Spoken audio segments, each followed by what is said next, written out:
Hello and welcome. My name is Alan, and today we're reading more Autobiography of a Freedom Writer. So, with that said, let's go ahead and just hop into this. We did believe it.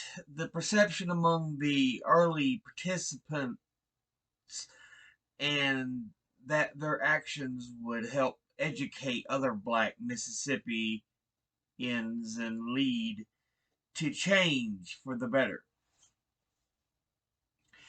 Participants would sometimes lament abuses they had observed or experienced themselves in a culture that excluded them in every facet of society.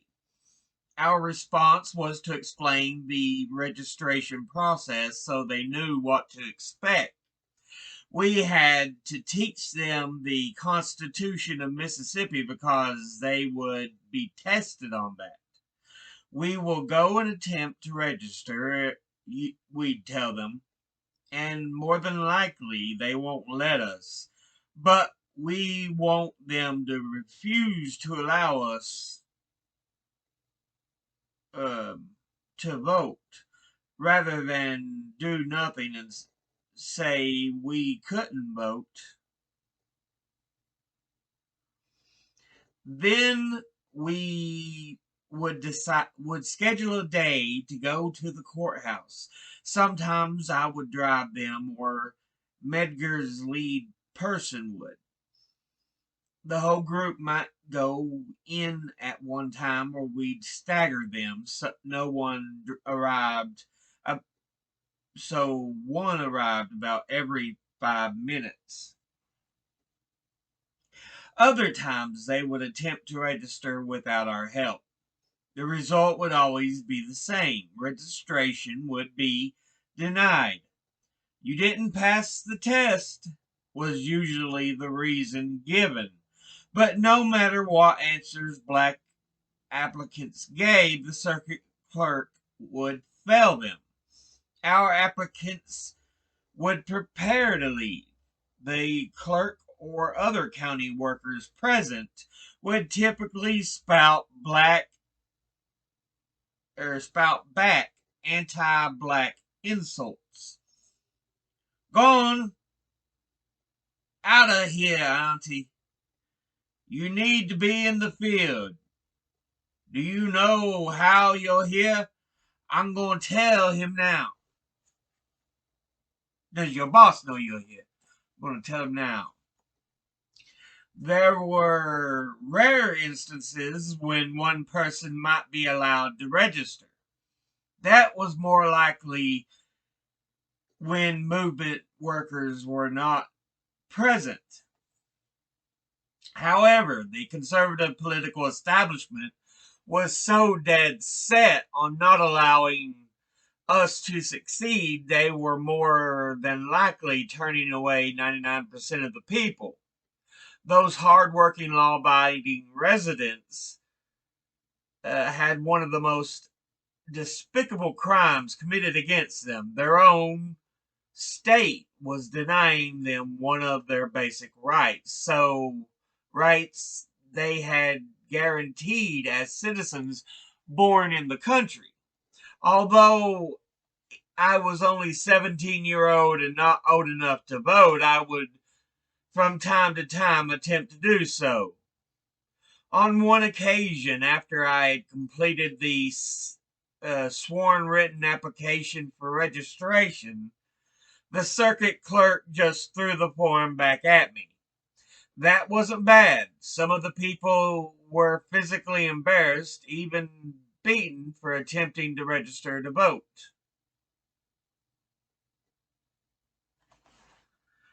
I had to ask myself, was I already to accept the harassment?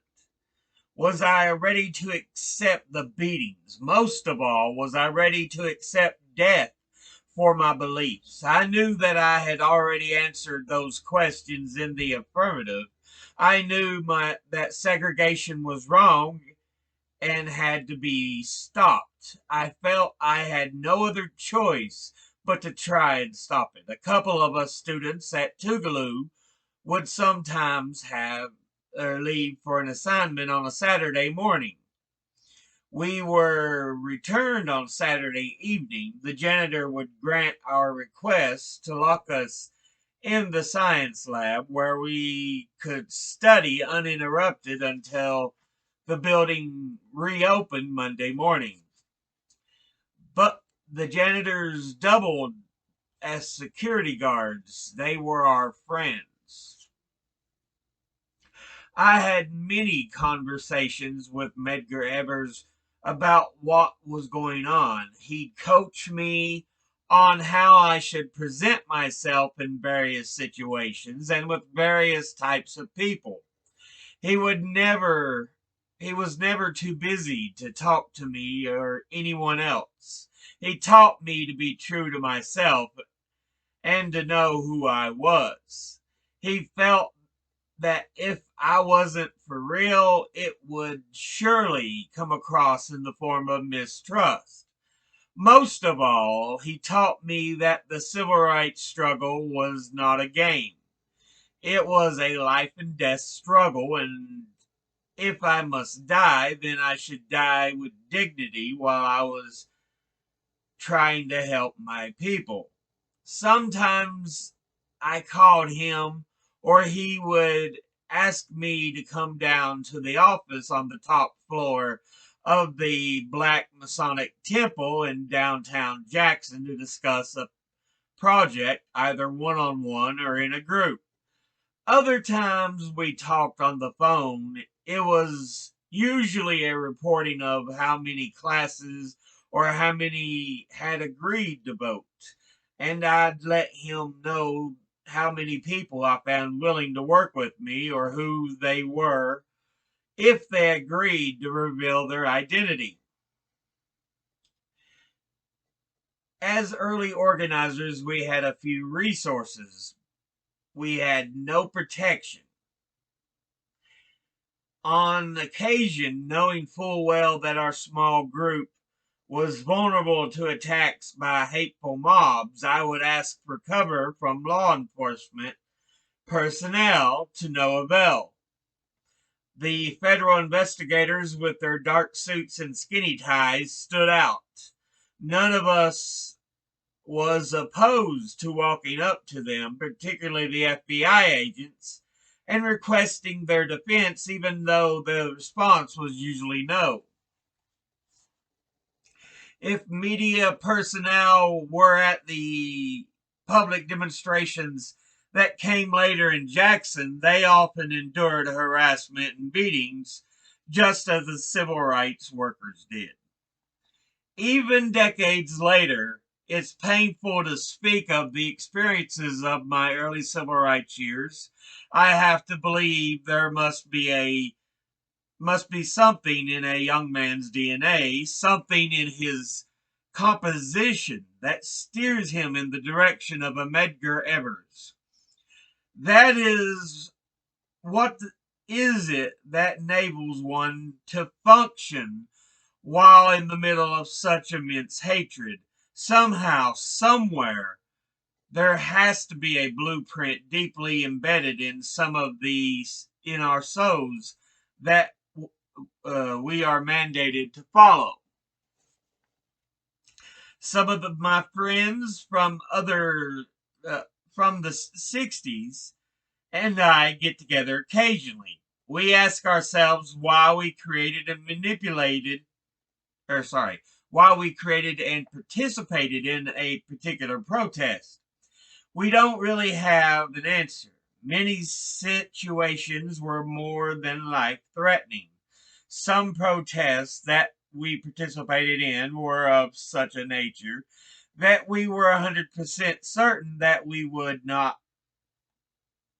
survive. What made us do it? When a situation presented itself to us with a need to have our souls heard, we responded with sincerity.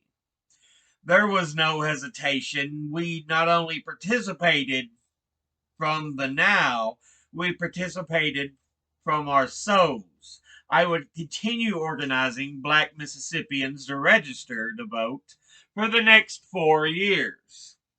On occasion, I shared voter registration training duties with the White Yale and Byron Marr College students who had come to Mississippi to see what the environment was like. This arrangement, quietly made by Medgar Evers, Tougaloo College, and the NAACP, was intended to send a message to the segregationists that we no longer would be intimidated, as blacks and poor whites usually were in Mississippi. 2 months before I finished high school, a black man by the name of Charles Mack Parker was arrested and charged with the rape of a young lady whose car malfunctioned on the highway near Lumberton, Mississippi. Lumberton was located less than 70 miles from my home, and news traveled fast. On April the 24th, 1960, Parker was taken from his Poplarsville jail cell, beaten, murdered, and his body thrown into the Pearl River. As a 17-year-old college freshman, I had the opportunity to take 3 Yale University students with me to Poplarsville to help with voter registration classes. While driving west on Highway 26 toward our destination, I noticed the student sitting in the front seat with me had rolled down the window and extended his obviously white arm out for comfort. With a stern voice, I instructed him to place his arm back inside the window immediately. I explained that I did not want the opposition to see us sooner than necessary, and that I wanted to die after the meeting, not before the meeting. He had no idea what I meant. We arrived at the prearranged meeting place only to find that it was not set up for class. When I inquired about this, I was told that the police had just left, and they had asked if any NAACP people had been there. People at the site no longer wanted the class to be conducted. I was reminded that only a few months earlier, on April the 24th, 1960, Charles Mack Parker was murdered in Poplarville. It was time to travel back to Jackson. I had descended deep into the underbelly of Mississippi's decrepit soul. Like my man, I wanted to live to see the arrival of freedom for all, but I never expected to survive. This was the Mississippi that allowed lynching of its black people. The same Mississippi that allowed the lynching of black soldiers of World War I, some still wearing the uniforms they wore in battle while fighting to keep Mississippi Klansmen free to murder and create mayhem. Sometimes I would call my mother and inform her of some of my travel plans for the weekends. I believe that she thought that I was brave, but I believe that most of all, she thought I was right. Dad was a different story. He thought that I was right, but he also thought that I was reckless and asking for trouble. He thought that I had a death wish. They will kill you, son. Years later, Joyce and Rose Parkman, two young ladies who were originally from our Lucas community, would visit my home in Illinois. Of course, their family knew my family well. They began to tell me of how my mother had been, how afraid my mother had been for me. That was just the first time I had heard that. I had never known my mother to express fear concerning my civil rights organizing activities. On some occasions, I was told by law enforcement officials to leave some of the small towns that I visited. Many times we were jeered at and threatened. I considered my state of Mississippi to be the most viciously racist in the United States, but because we believed in what we were doing, no threat or harm could stop us. I knew that nonviolence was the only way for me. I had to make the segregationists understand that love is more powerful than hate, no matter what he did to me. I had to exert only passive resistance. I had to continue to show my love. I had to reach his inner self and to show him that he was diminishing his self worth by his actions. As I walked through the shadows of hatred from others, I found strength and light in that old Negro spiritual by Thomas A. Dorsey, Precious Lord, Take My Hand. My mother would sing that song after I'd relate to her one of my civil rights experiences. At times when I thought that there was no way out, when I thought this might be my last day, I would walk with tears in my eyes, fear in my heart, and remember her singing the words to Precious Lord, Take My Hand. Some of my Caucasian brothers from the North who came to the aid of the foot soldiers fighting for freedom in Mississippi would tell you that nonviolence was being used in the South as a tactic. I submit to you that nonviolence was a way of life for black Southerners. I was not only a source of spiritual sustenance, it was not only a source of spiritual sustenance, but a method of survival. We knew that we were children of God. We knew we could prevail over persecution. Use of the Gandhian mode of nonviolence as a tactic became increasingly prevalent in the movement. It was not difficult for most of us from the South to try to change the hearts and souls of the segregationists by following the path of nonviolent passive resistance. We had been taught the art of passive resistance most of our lives. So, yeah, a recurring theme we see when we read the book about speeches and writings of Dr. King. He talked often of following Gandhi's example, being uh, nonviolent and passive, or sorry, nonviolent and but still resistive of what they were often put through.